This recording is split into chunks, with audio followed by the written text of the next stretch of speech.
Hey guys, this is my WWE Breaking Point 2009 pay-per-view review.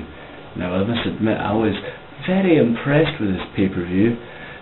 I certainly had quite low expectations before the event started. I mean, there was a few matches that were looking pretty dodgy on the old bit card, but I must admit at the end of the day I was satisfied.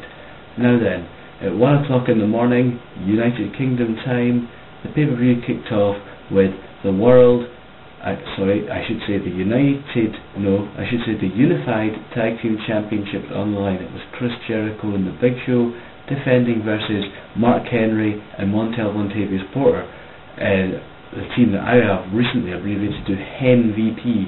Now, MVP of course is wearing new attire that night, so it was always going to be an interesting night from the offset. Now then, this match was a decent match. I would probably, at a push, give it,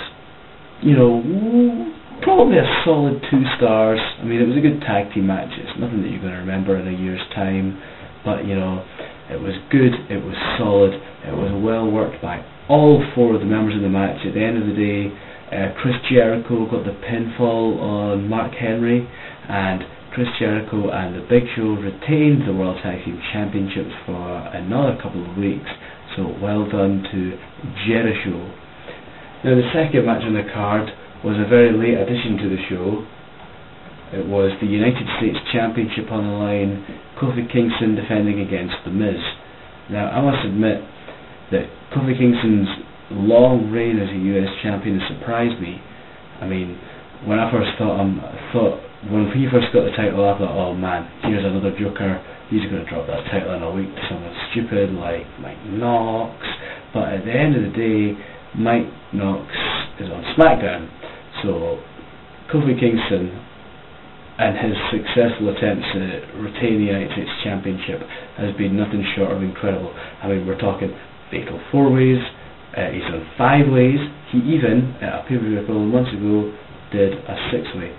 So, all credit to Kofi Kingston, and tonight he was coming up against one of his hardest challengers yet, Mike the Miz Mizanin.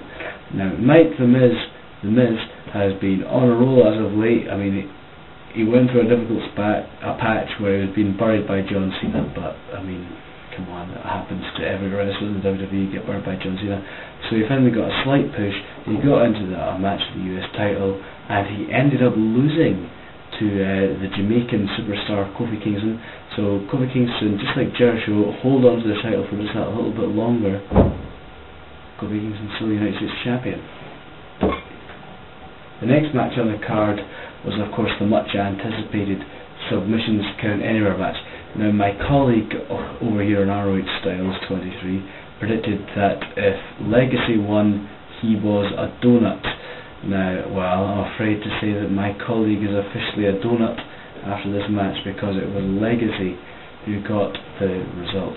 Now, I must admit that just like my colleague, I'm very surprised at this. Of course, it happened in slightly inconspicuous circumstances. Triple H was knocked out backstage. Triple H stood no chance. I mean, he tried to make the heroic comeback at the end, but it wasn't going to happen. Shawn Michaels was on his own, and Shawn Michaels, on his own for a good couple of minutes, managed to fight off Legacy all alone, but that, at the end of the day, wasn't going to happen. Shawn Michaels got locked in the figure 4 leg lock around the post. Ted DiBiase had some sort of finisher move on him. I mean, 2 finishers on him as well. Shawn Michaels tapped out, just like that, and Legacy managed to record a famous pinfall victory. But of course, all that does is equal at 1-1, which means at the next pay-per-view, at Hell in a Cell, we all know that Legacy is going to make sure that they make up for lost ground and get the win to make it 2-1. The next match on the card was a Singapore Kane match between Kane and the Great Khali. Now, just like every other wrestling fan on the planet, I wasn't expecting much from this match. I mean, let's face it, Great Khali is a joker, a first-class joker. He reminds me of a certain ginger man back home, and Kane hasn't done much for a good 6 or 7 years. So this was always going to be a bit of a toilet break of a match. Kane and the Great Khali hit each other with a couple of Singapore canes. It was a very quick match. Kane got the win. I mean, I can't even rate this match in regards to stars. I'm going to have to give it a non-applicable. Next up was a match that was always destined to be a lot better. It was the ECW, that's the Extreme Championship Wrestling Championship on the line. Christian defending his championship against William Regal. Now this feud had been building for a long time on Tuesday Night ECW.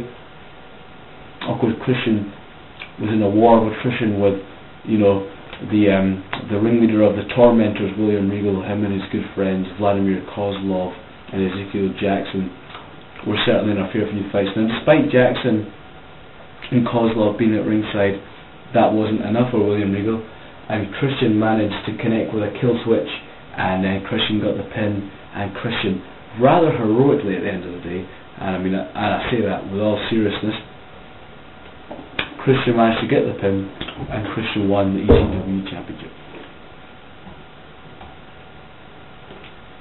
Then, of course, after this match, we had a rather, you know, time-wasting segment. I mean, there was really no need for this segment at the end of the day. I mean, it was the first ever Intercontinental Championship. Intercontinental Champion Pat Patterson was backstage being interviewed, and he went on about, you know, how he had his first ever match in Montreal, which is where Breaking Point was first held. Which is where Breaking Point was being held tonight. And you know, Pat Patterson was giving it this. You know, he said all that. Dolph Ziggler walks out, typical cocky heel. He's not having any of it. He told Pat Patterson where to go. You know, a little war of the words on the go. And you see, the disappointing thing about this segment was it seemed to go on for a very long time, and it didn't serve any real purpose at the end of the day because Dolph Ziggler didn't really get any heat. And that's a worrying thing for Dolph himself, and it must be a worrying thing for the WWE Universe and of course the WWE writers. Dolph Ziggler never got any heat from the crowd. Pat Patterson never got any heat from the crowd, despite the fact that we were in Montreal and Pat Patterson was one of the co-conspirators in the Montreal screwjob. So at the end of the day, this whole little segment was a bit of a damp squib, and the whole crowd there just went off to get their hot dogs before the couple of main events, which I'm just about to lead on speaking to.